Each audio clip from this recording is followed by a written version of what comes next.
यीशु मसीह का। परमेश्वर के धन्य नाम की महिमा हो।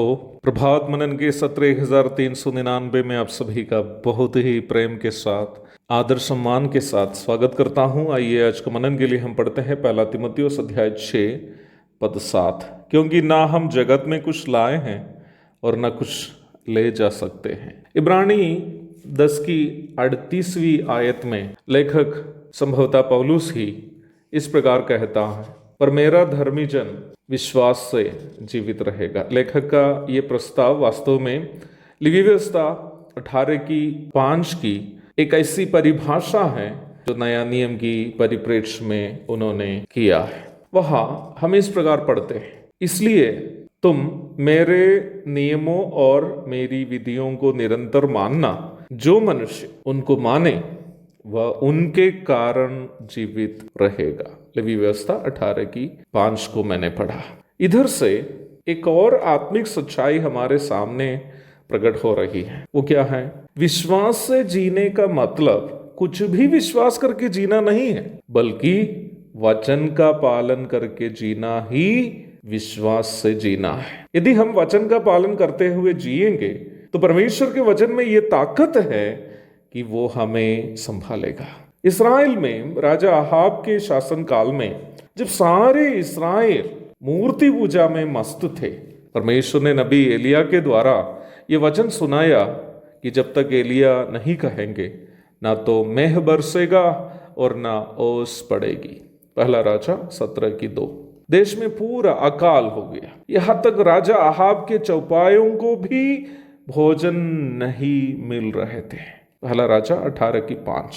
तब साधारण लोगों की क्या हाल हो गई होगी। राजा के जानवरों को, पालतू जानवरों को यदि भोजन नहीं मिल रहा हो, देश के जो साधारण जनता है उनकी क्या स्थिति रही होगी। परंतु ऐसी परिस्थिति में भी 101 लोग जो परमेश्वर का भय मानते थे, खाते पीते आराम से वे लोग जी रहे थे।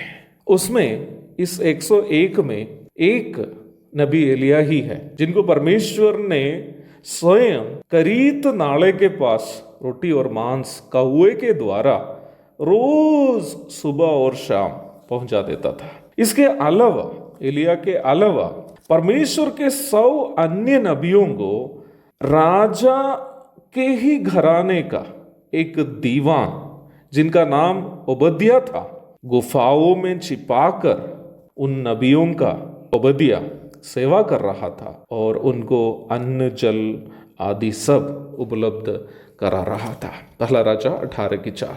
अब देखिए, अकाल के समय ये 101 लोग कोई काम धाम नहीं कर रहे थे। केवल वे लोग इतना किया कि परमेश्वर से डरा और परमेश्वर के वचन का पालन किया। जब वे लोगों ने परमेश्वर के वचन का पालन किया, परमेश्वर ने उनके जीवन की अनिवार्यता को भी पूरा करके दिया।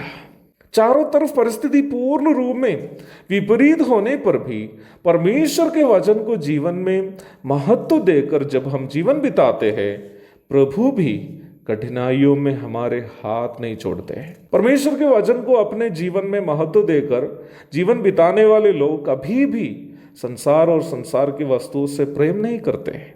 पहला यूहन्ना 2 की 15। उनके लिए सांसारिक जीवन केवल एक परदेसी की यात्रा है। उनकी नजर हमेशा उस स्वर्ग में और स्वर्ग की वस्तुओं में होगी। जो परमेश्वर से प्रेम करते हैं वो ना संसार से प्रेम करेगा ना संसार की वस्तुओं को। केवल और केवल उनकी नजर स्वर्ग में और स्वर्ग की वस्तुओं में होगी। प्रेरित पौलुस ऐसा ही एक व्यक्ति था जिनकी नजर हमेशा स्वर्ग में टिकी हुई थी और वो स्वर्गधाम को देखकर संसार में परदेसी की तरह जीवन बिताया था। प्रारंभ में पढ़ी गई पद इस प्रकार के एक आत्मिक मनुष्य की मानसिकता को दर्शा रही है। कैसी मानसिकता? वह हम पढ़ते हैं, ना हम जगत में कुछ लाए हैं और ना कुछ ले जा सकते हैं।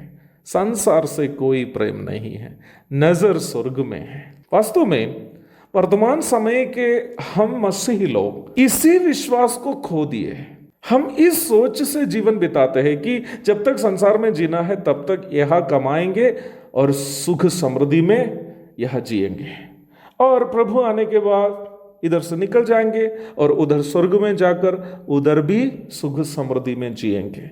हम सोचते हैं कि हम बहुत चालाक हैं, इधर भी मस्ती करेंगे और उधर भी, परंतु हमें ये नहीं भूलना है कि वास्तव में प्रभु से प्रेम करने वाले लोग इस मानसिकता से ही यहां जिएंगे कि ना हम जगत में कुछ लाए हैं और ना कुछ यहां से ले जाएंगे।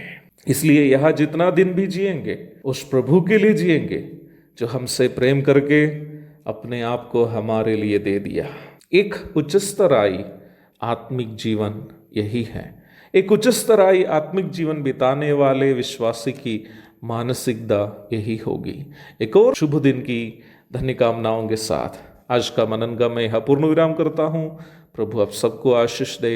आमीन। मुक्ति